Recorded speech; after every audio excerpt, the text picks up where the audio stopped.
There was no sensible reason for the power company work lights to be here.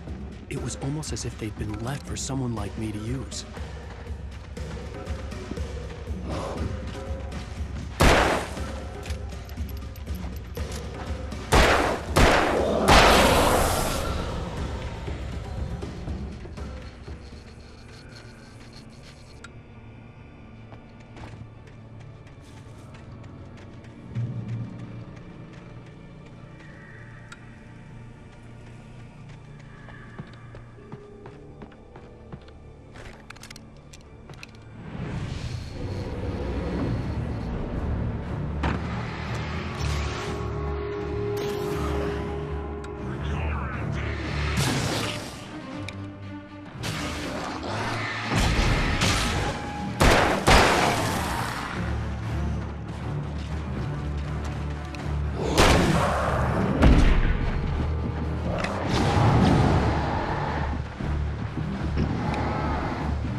The bulldozer's engine roared to life. Mud and rocks flew as it fought for traction.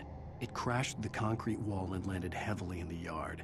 If it were an animal, it would have shaken its head after the impact, fixed its eyes on me, and charged. Of course, it had no head, nor eyes. Shadows crawled on its form, twisting it into a monster. Then, it came for me.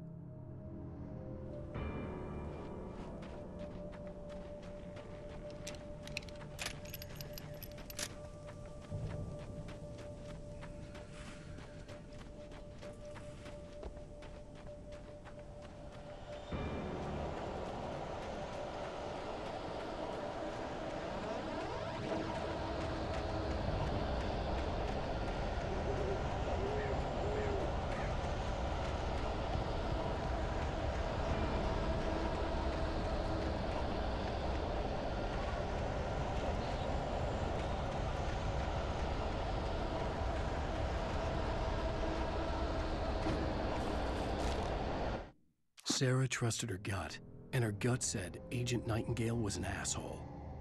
He felt wrong, and it wasn't just the smell of stale booze.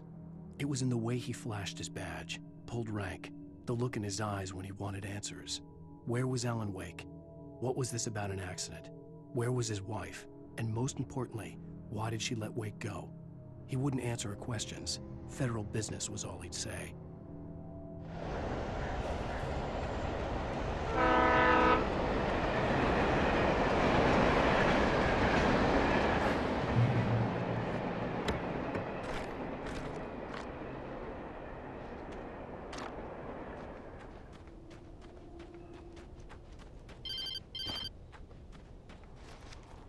Hello? The most stubborn man I've ever met. Alice? Alice? Alan, I'm so afraid. It keeps me in the dark. Please help me. I look at you, Alan, and it's not you. Something else. Looking out from behind your eyes. Alice, I'm here. I'm so alone here. It's all gonna go to hell. You need to be careful. Cooperate. The connection had been terrible, but that wasn't the only thing that hadn't been right with the call. She sounded wrong somehow, but she had called me. The pipe wrenched itself loose from the bridge's steel framework. Wrapped in darkness, it floated in midair, twitching. For a moment, I didn't understand what I was looking at. The heavy object lurched at me with impossible force. I threw myself out of the way, but just barely. When I turned my flashlight on it, it shook in a dark rage before it flew at me again.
I could see a railway bridge up ahead, and a warehouse of some sort on the opposite shore.